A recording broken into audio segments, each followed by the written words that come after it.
നടനും തിരക്കഥാകൃത്തുമായ ശ്രീനിവാസിന് അന്ത്യാഞ്ജലി അർപ്പിച്ച നാട്. എറണാകുളം ടൗൺ ഹാളിലെ പൊതുദർശനത്തിൽ മുഖ്യമന്ത്രി പിണറായി വിജയൻ, നടന്മാരായ മമ്മൂട്ടി, മോഹൻലാൽ തുടങ്ങിയവർ അന്തിമോപചാരം അർപ്പിച്ചു. മൃതദേഹം അല്പസമയത്തിനകം കണ്ടനാട്ടെ വീട്ടിൽ തിരിച്ചെത്തിക്കും. ചികിത്സയിലിരിക്കെ ഇന്ന് രാവിലെയായിരുന്നു അന്ത്യം. 200-ലധികം ചിത്രങ്ങളിൽ അഭിനയിച്ചിട്ടുണ്ട്. സന്ദേശം, തലയണ മന്ത്രം, ഗാന്ധിനഗർ, സെക്കൻഡ് സ്ട്രീറ്റ്, സന്മനസ്സുള്ളവർക്ക് സമാധാനം, അഴകിയ രാവണൻ തുടങ്ങി മലയാളികൾക്ക് പ്രിയപ്പെട്ട നിരവധി ചിത്രങ്ങൾക്ക് മലയാളത്തിൻ്റെ പ്രിയപ്പെട്ട ശ്രീനി തിരക്കഥ എഴുതി. നാളെ രാവിലെ 10 മണിക്ക് കണ്ടനാട്ട് വീട്ടുവളപ്പിലാണ് സംസ്കാരം. ആഷിക്കുണ്ട് വിവരങ്ങൾ നൽകാനായി. ആഷിക്ക്, എറണാകുളം നഗരത്തിൻ്റെ, സിനിമാ ലോകത്തിൻ്റെ ഒട്ടനവധി പൗരപ്രമുഖരുടെയൊക്കെ അന്തിമോപചാരം ഏറ്റുവാങ്ങി മലയാളത്തിൻ്റെ ശ്രീനി കണ്ടനാട്ടെ തൻ്റെ വീട്ടിലേക്ക് തിരിച്ചെത്തുകയാണ്. ചേതനയറ്റ ആ ഭൗതിക ദേഹം വഹിച്ചുകൊണ്ടുള്ള വിലാപയാത്ര അല്പസമയത്തിനകം അവിടേക്ക് എത്തുമെന്നാണ് പ്രതീക്ഷിക്കാൻ കഴിയുന്നത്. വീട്ടിൽ എങ്ങനെയാണ്, പൊതുദർശനമുണ്ടോ? ഒട്ടനവധി ആളുകളാണ് മലയാളത്തിൻ്റെ പ്രിയപ്പെട്ട ശ്രീനിയെ കാണാൻ വേണ്ടി അവിടേക്ക് ഒഴുകിയെത്തിയത്. നമുക്കറിയാം, എറണാകുളത്തിൻ്റെ കർമ്മമണ്ഡലങ്ങളിൽ നിറസാന്നിധ്യമായിരുന്നു ശ്രീനിവാസൻ. സാംസ്കാരിക മേഖലകളിലൊക്കെ തന്നെയും ശ്രീനിവാസൻ്റെ കയ്യൊപ്പ് ചാർത്തിയിട്ടുണ്ട് പല പ്രമുഖ പരിപാടികളിലും എറണാകുളത്ത് വെച്ച് തന്നെ. വീട്ടിലെങ്ങനെയാണ്, പൊതുദർശനമുണ്ടോ? മറ്റു വിശദാംശങ്ങൾ. അജി, വീട്ടിലെ പൊതുദർശനത്തിന്റെ കാര്യത്തിൽ വ്യക്തതയില്ല.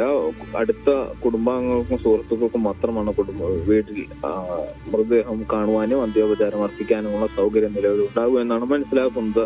പക്ഷെ അത് മാത്രമല്ല, വീടുമായി ബന്ധപ്പെട്ട് നിൽക്കുന്ന ആളുകൾക്കൊക്കെയും വന്ന് കണ്ടുപോകാനുള്ള അവസരം ഒരുക്കുന്നുമുണ്ടാകും.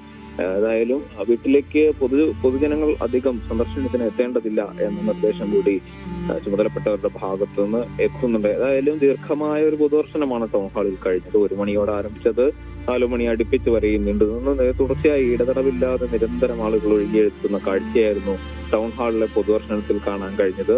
3 മണി വരെ നിശ്ചയിച്ചിരുന്നെങ്കിലും അത് 4 മണിയോട് അടുക്കുമ്പോഴേക്കുമാണ് മൃതദേഹം പുറത്തേക്ക് എത്തിക്കാൻ വേണ്ടി കഴിഞ്ഞതുള്ളൂ. ഏതായാലും 4 മണിയോടെ ഇവിടുന്ന് പുറപ്പെട്ട മൃതദേഹം കണ്ടനാട്ടേക്ക് പുറപ്പെട്ടിട്ടുണ്ട്. അവിടുത്തെ വീട്ടിലേക്ക് മൃതദേഹം ഇന്ന് രാത്രി അവിടെ സൂക്ഷിച്ചതിന് ശേഷം നാളെ രാവിലെ 10 മണിയോടുകൂടി സംസ്കാര ചടങ്ങുകളിലേക്ക് കടക്കും. ടൗൺ ഹാളിലെ പൊതുദർശനത്തെ കുറിച്ച് പറയുമ്പോൾ അതിദൈർഘ്യമേറിയ ഒരു പൊതുദർശനമായിരുന്നു എന്ന് പറയാം. സമൂഹത്തിന്റെ നാനാതുറകളിൽ നിന്നുള്ള നിരവധി മനുഷ്യർ ശ്രീനിവാസൻ എന്ന മഹാകലാപ്രതിഭയെ അവസാനമായി ഒരു വട്ടം കൂടി കണ്ട് അന്ത്യോപചാരം അർപ്പിച്ച് യാത്രയാക്കുവാൻ വേണ്ടി വന്നു ചേർന്നു പറയുന്നത് സാംസ്കാരിക മേഖലയിലെ അത്യുന്നതിയിൽ നിൽക്കുന്ന ആളുകൾ മുതൽ സാധാരണക്കാരായ മനുഷ്യർ വരെയുള്ളവരുണ്ടായിരുന്നു. മുഖ്യമന്ത്രി പിണറായി വിജയൻ ഉണ്ടായിരുന്നു. മുഖ്യമന്ത്രി പിണറായി വിജയൻ എത്തി അന്ത്യോപചാരം അർപ്പിച്ചു. സർക്കാരിന്റെ ഔദ്യോഗിക ബഹുമതികൾ ഔദ്യോഗികമായ അന്ത്യോപചാരം മുഖ്യമന്ത്രി പിണറായി വിജയൻ എത്തിയാണ് അർപ്പിച്ചത് എന്നുള്ളതാണ്. മുഖ്യമന്ത്രി ശ്രീനിവാസനെ കുറിച്ച് ഓർമ്മിച്ചെടുത്ത് ഒരേ നാട്ടുകാരൻ എന്നതിലെ ദീർഘമായ ബന്ധം ഞങ്ങൾ തമ്മിൽ ഉണ്ടായിരുന്നു എന്നാണ് ഒരു ഘട്ടത്തിൽ ഒരുമിച്ച് ഇന്റർവ്യൂ അറ്റൻഡ് ചെയ്തതും മറ്റു കാര്യങ്ങളുമൊക്കെ അദ്ദേഹം ഓർമ്മക്കുറിപ്പിൽ പങ്കുവയ്ക്കുന്നുണ്ട്.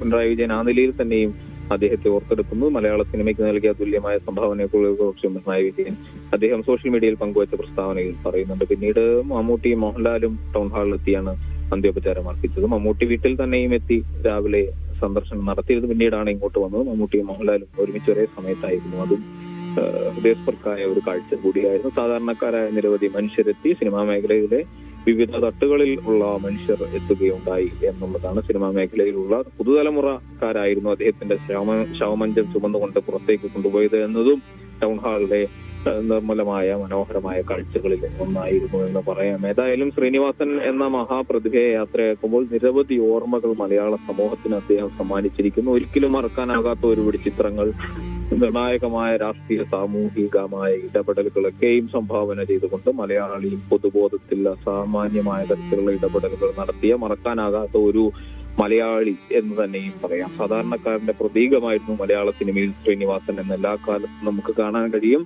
വേഷമിട്ട എല്ലാ വേഷങ്ങളിലും ഏറ്റവും നിസ്വനായ മനുഷ്യന്റെ വേഷങ്ങൾ പ്രതിഫലിപ്പിച്ച് അവന്റെ ജീവിതത്തിലെ നിർണായകമായ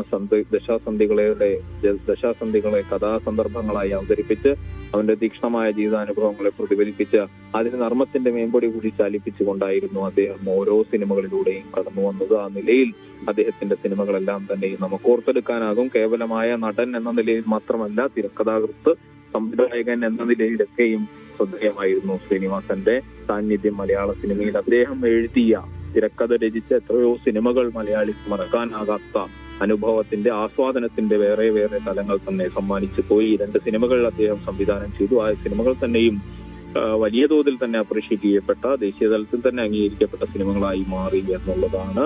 ചിന്താവിഷ്ടയായ ശ്യാമളയ്ക്ക് ദേശീയ തലത്തിൽ തന്നെ അംഗീകാരം ലഭിച്ചു. സാമൂഹിക പ്രസക്തിയുള്ള ചിത്രം എന്നുള്ള പുരസ്കാരം അദ്ദേഹത്തിന് ലഭിക്കുകയുണ്ടായ സിനിമയ്ക്ക്. ഏതായാലും മലയാളിയുടെ സാധാരണക്കാരൻ, മലയാളത്തിലെ ഒരു മധ്യവർഗ കുടുംബത്തിന്റെ പരിസരങ്ങൾ, ജീവിത പരിസരങ്ങൾ, അവൻ ചെന്നെത്തുന്ന സാഹചര്യങ്ങൾ, സാമൂഹ്യ സാഹചര്യങ്ങളൊക്കെയും സിനിമയുടെ പ്രതിപാദ്യമാക്കുകയും അതിൽ ജീർണതകൾക്ക് നേരെ വിരൽ ചൂണ്ടുകയും അതിനെ വിമർശിക്കുകയും അതിന് ഹാസ്യത്തിന്റെ ഒരു സ്വഭാവം കൂടി ചേർത്തുകൊണ്ട് അതിനെ എല്ലാവർക്കും സ്വീകാര്യവും ഒരു പോപ്പുലർ കണ്ടന്റ് ക്രിയേറ്റർ എന്ന നിലയിൽ തന്നെ ശ്രദ്ധേയനായ വ്യക്തി എന്ന് നമുക്ക് പറയാൻ കഴിയും. അദ്ദേഹം